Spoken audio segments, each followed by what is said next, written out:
Piggy. Weirdo. Ugly. Stupido. Sometimes they tease me that I'm short, and sometimes just because I'm a girl. Your religion is fake and it's not real. You're gay. You shouldn't be in this school. You're brown. You're wearing a girl shirt. And I was like, okay, I'll change my shirt.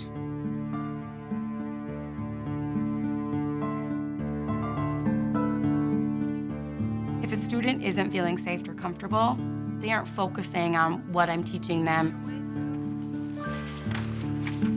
We know bullying happens in our school. What can we do about this?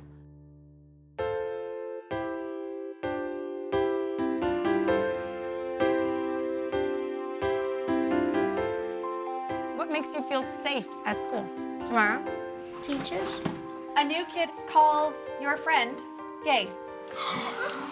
I would get help from an adult because adults know more about this kind of situation. I would just ignore it because I really wouldn't know how to handle it.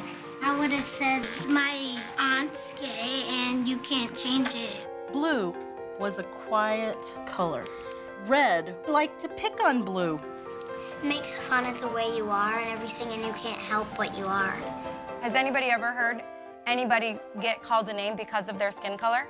They called him chocolate balls. When we have discussion like that in class, I feel like more comfortable. Well, when I was in first grade, this big girl kept on flicking me in the head So that hurt. in 2 ways. What are the 2 ways? One physically, one mentally. If all of these people stood straight up like an arrow and said no, No. do you think it would help?